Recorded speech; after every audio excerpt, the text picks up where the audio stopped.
नेपाल में हिंसक प्रदर्शन के बाद अब अंतरिम सरकार के गठन की कोशिशें तेज हो गई हैं। लेकिन अंतरिम सरकार में कार्यवाहक प्रधानमंत्री कौन होगा, किसके नाम पर सहमति बनेगी, रेस में कौन आगे चल रहा है, इसे लेकर अभी भी सस्पेंस बरकरार है। कार्यवाहक पीएम के नाम को लेकर सहमति अभी भी नहीं बन पाई है। इसे लेकर जेनजी दो ग्रुप में बढ़ गया है। प्रदर्शनकारियों के एक गुट ने अंतरिम पीएम के लिए सुशीला कार्की के नाम को खारिज कर दिया है। वहीं गुट का आरोप है कि सुशीला कार्की भारत समर्थक है और उन्हें यह स्वीकार नहीं है। गुट मांग कर रहा है कि काठमांडू के मेयर बालेन शाह पीएम बने। वहीं नेपाल के लाइटमैन कहे जाने वाले कुलमान घिसिंग का नाम भी कार्यवाहक पीएम की रेस से जुड़ गया है। इस खबर पर दिल्ली से हमारे साथ जुड़ रहे हैं हमारे संवाददाता सिद्धांत सिब्बल। सिद्धांत, नेपाल में हालात अभी भी नहीं सुधरे हैं। ऐसा एक दिन पहले लग रहा था कि बातचीत से कोई बीच का रास्ता निकलेगा, शांति बहाल होगी, लेकिन अभी भी जेनजी जो है वो लगातार आपस में ही अब उनमें विवाद हो गया है। इसलिए अब लगातार हालात जो है पहले की तरह ही नजर आ रहे हैं। प्रधानमंत्री कौन होगा, कार्यवाहक प्रधानमंत्री के नाम को लेकर वहां पर विवाद शुरू हो गया है। फिलहाल हालात क्या है और क्या चाहते हैं जेनजी? देखिए, ये लाजमी होना ही था, क्योंकि आप जो भी देखें, जो भी प्रोटेस्ट ऐसे होते हैं, प्रोटेस्ट टू स्ट्रीट्स, उसके बाद एक कंफ्यूजन और केओस रहता है कि जो भी ये प्रोसेस है, क्या मूवमेंट कह लीजिए या कोई और शब्द दे लीजिए, उसका क्या एक तरफ से एक कल्मिनेशन होगा।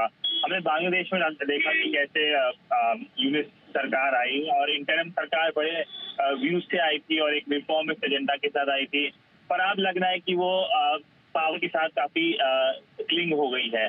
उसी तरह अगर नेपाल की बात करें तो अब बड़ा सवाल है कि क्या इंटरिम सरकार बन पाएगी, और अगर बन पाएगी तो क्या शक्ल और सूरत रहेगी। कुछ नाम भी आए हैं, हमने नाम देखे हैं, पर एक आम राय बनाना भी एक बड़ा फोकस रहेगा। अभी बड़ा फोकस आर्मी के लिए ये है कि हालात जो ग्राउंड पे है वो ठीक हो जाए, क्योंकि हमने देखा कि काफी आगजनी हुई है और विजुअल्स आ रहे हैं, तो उसको लेकर एक बड़ा फोकस है कि सिचुएशन को नॉर्मलाइज कर दिया जाए। सिद्धांत, कार्यवाहक प्रधानमंत्री के नाम को लेकर के एक दिन पहले सुशीला कार्की का नाम सामने आया। ऐसा लग रहा था कि उन्हें प्रधानमंत्री बना दिया जाएगा क्योंकि सहमति बन गई है, लेकिन अब और कुछ नाम भी सामने आ रहे हैं। कौन कौन से नाम सामने आ रहे हैं, उनको लेकर के क्या चर्चा चल रही है? फिलहाल नेपाल में किस तरह की बातचीत हो रही है? देखिए, नाम रेगुलरली आ रहे हैं। आपने जैसे नाम जिक्र करा कार्की जी का, उनका नाम पहले आया था और अटकलें लगाई जा रही है कि वही बन सकती हैं, पर अभी तक कोई अनाउंसमेंट नहीं हुई है। आज सुबह से बातचीत चल रही है। बातचीत के बाद हमने देखा कि जेनजी का एक प्रेस कॉन्फ्रेंस भी हुआ था, पर अभी एक तरह से इवॉल्विंग सिचुएशन है, काफी केयर्स है, काफी है, और इन सबको लेते हुए जो हालात है वो काफी नाजुक बने हैं। तो बड़ी प्रायोरिटी जो प्रेसिडेंट की है, जो आर्मी की है, सिचुएशन को नॉर्मलाइज करना, की सरकार बनाना जरूर है, पर सरकार बनाने की इलेक्शन की भी अनाउंसमेंट हो सकती है। ये क्या टेबल पर है, ये भी एक बड़ा सवाल है।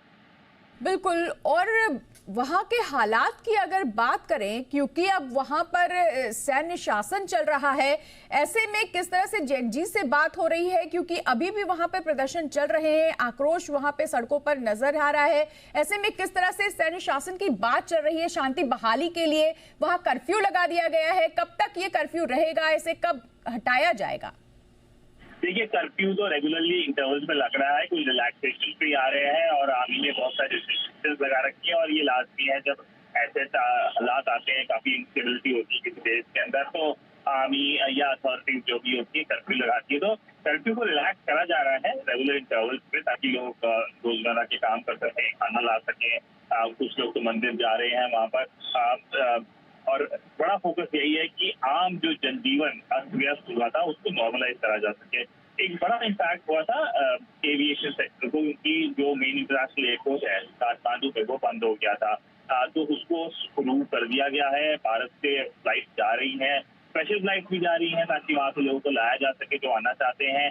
बहुत सारे भारतीय श्रद्धालु जो प्राइवेट ऑपरेटर के थ्रू कैलाश मानसरोवर गए थे और वो फंसे हुए थे, तो उनको लेके जो मसले थे वो रिजॉल्व हो गए हैं। जो बॉर्डर एरिया है वो ओपन कर दिया गया है। जो इंडियन मिशन है चाइना में, उसकी एडवाइजरी जारी करी थी, जब ओपन कर दिया गया है। भारत सरकार ने भी रेगुलर इंटरवल से एडवाइजरी जारी करी थी विजुअल्स आए थे कि कैसे वहाँ पे जो कुछ भारतीय वो फंस गए थे, पर अभी हालात सामान्य हैं। करीब 30 लोग मारे गए हैं इस प्रोटेस्ट के अंदर, पर अभी फोकस यही है कोशिश का कि अब कुछ अनटूवर्ड इंसिडेंट ना हो और सिचुएशन जो बैक आ सके नॉर्मलिटी में वो आ सके। सिद्धांत, भारत की चिंता बड़ी है, पड़ोसी देश है नेपाल, 1700 किलोमीटर का ये लंबा जो एरिया है, ये जो सीमा है वो जुड़ती है नेपाल और भारत से। ऐसे में जो नागरिक भारत के नेपाल में है वो सुरक्षित वापस कैसे अपने देश में आएंगे, इसको लेकर के किस तरह की कोशिशें चल रही हैं?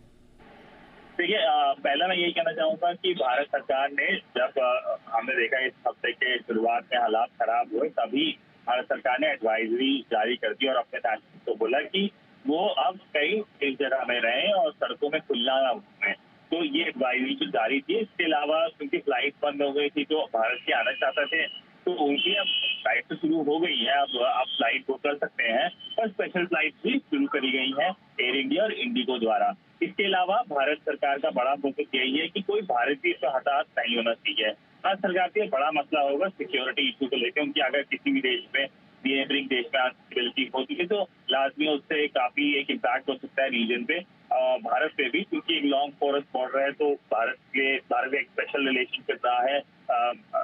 रोटी बेटी का रिश्ता कहते हैं इसको, भारत और नेपाल का। और कहीं ना कहीं इंस्टेबिलिटी को लेकर भी हमने देखा कि कैसे भारत से चिंताएं बढ़ी हैं।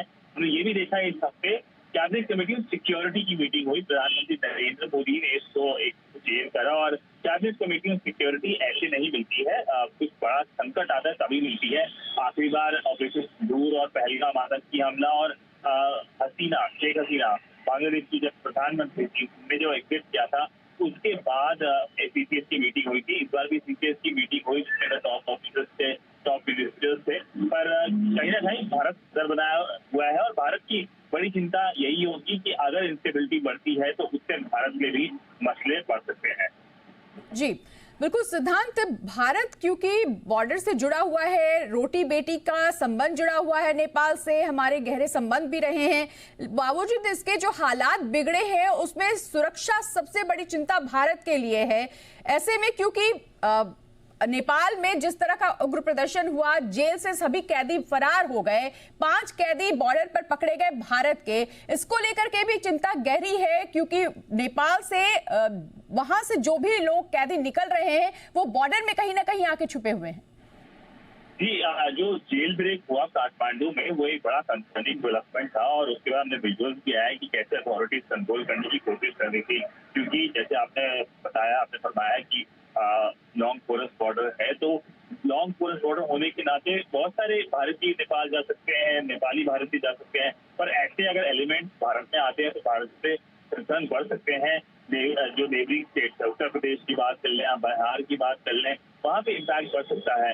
तो भारत से सिक्योरिटी इशू एक बैक ऑफ द माइंड है, एक जनरल हाई अलर्ट जरूर रहता है बॉर्डर एरिया में ऐसे होने पर। और जो भारत की जो फोर्सेस हैं, सीमा सुरक्षा बल है जो बॉर्डर पे है, वो कहीं ना कहीं अब नाकेबंदी एक तरह से बढ़ा देगा, सिक्योरिटी थोड़ी बढ़ा देगा। पर उनकी आम लोगों से, बहुत सारे जो बिहार के बॉर्डर एरिया में लोग हैं उनकी शादियां हो रखी हैं, और नेपाल जो लोग हैं, मधेसी लोग हैं, उनकी शादियां बिहार में हो रखी हैं, तो उनको ज्यादा इम्पैक्ट ना हो, क्योंकि जैसे मैंने कहा ये एक स्पेशल रिलेशनशिप है। ऐसा स्पेशल रिलेशनशिप भारत का अगर हम रीजन में देखें तो शायद ऐसा स्पेशल रिलेशनशिप नहीं है। हमने देखा कि कैसे एक तरफ से प्राइम मिनिस्टर ओली की बात कर लें, जिनने इस्तीफा दिया, उनकी भी उनका दौरा होने वाला था 17 तारीख को, अगले हफ्ते उनका दौरा तय था भारत के लिए। उनका पहला दौरा होता उनके थर्ड टर्म में, पर वो देना पड़ा। इसके अलावा उनका नेशनल डे भी होने वाला था दिल्ली के अंदर, वो कैंसिल कर दिया गया। तो नेपाल के काफी कंसर्न थे और जाहिर है नेपाल की कंसर्न भारत की भी एक बड़ी कंसर्न है। बिल्कुल, तो नेपाल को लेकर के भारत की चिंता गहरी है, खासकर सुरक्षा को लेकर, रोटी बेटी के संबंध को लेकर, और सबसे अहम सवाल यही है कि अब नेपाल में किस तरह से शांति बहाली होगी, वहां कौन होगा कार्यवाहक प्रधानमंत्री का नया चेहरा। बहुत शुक्रिया तमाम जानकारी के लिए सिद्धांत।